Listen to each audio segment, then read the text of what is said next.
Welcome back to the EPRS Chronicles. This is episode 2 of the Next Generation EU Recovery Instrument. In episode 1, we discussed the use of the fund and how it was thought of. In episode 2, this episode, we will look at the practicality of its rollout and where we are at in implementation. For this, I am joined once more by the head of the Next Generation EU Monitoring Service at the EPRS, Mr. Alessandro D'Alfonso. Hello, Alessandro. Welcome back. Hello, Kelly. Nice to meet again. Nice to see you. My first question is very practical. How does each country receive payouts? In practice, there are two phases. Most member states have received 13% pre-financing to kickstart their plans.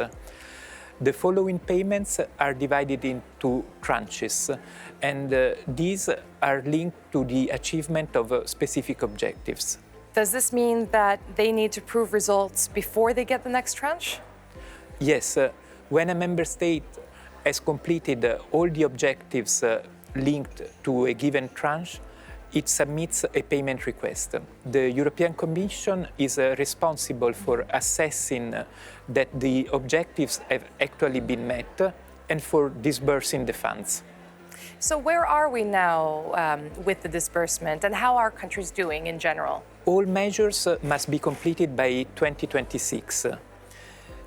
But we see that 22% of the resources approved so far is already at work on the ground. Various member states have received one or more payments following the initial pre-financing. This means that plans are already delivering concrete results and implementation is in full swing. Which countries have made the most significant headway so far?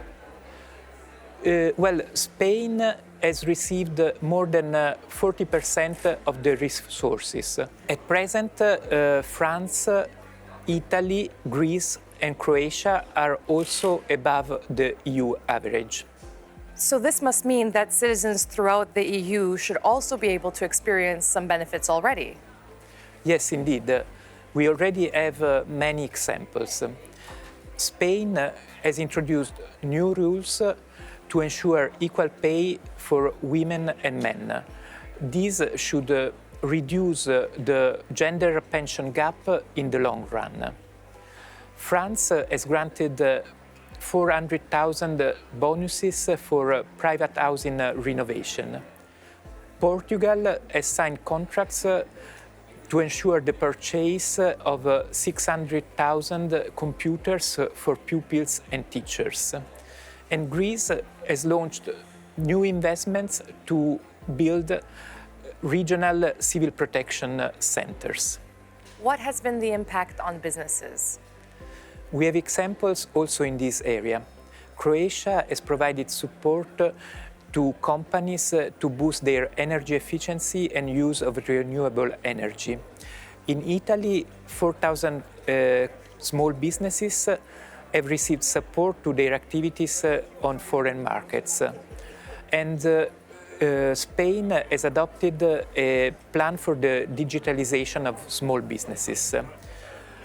However, I would like to emphasize that the plans are not only about investing resources, but also about delivering reforms that, for example, reduce red tape and make it easier for companies to do business. And investments and reforms can mutually reinforce each other when they are properly designed. This increases the impact of the recovery instrument. This all sounds very promising, but I'd like us to go a little more big picture. Can we see a measurable impact in terms of GDP growth and job creation? There is already a positive impact on both GDP and job creation. If we look back at the economic forecasts that were released after the outbreak of the pandemic, the picture was quite dark. The massive measures that the EU and its member states have taken, not least the creation of Next Generation EU, have prevented those forecasts from materializing, significantly mitigating the impact of the crisis. In early 2022, the European economy was on the way to recovery. Thank you very much, Alessandro. Thank you, Kelly. Of course, we all know that the geopolitical landscape changed significantly in February 2022. In episode 3, we will examine the relevance of the recovery instrument in the face of an ongoing and severe energy crisis within the EU. Join us then.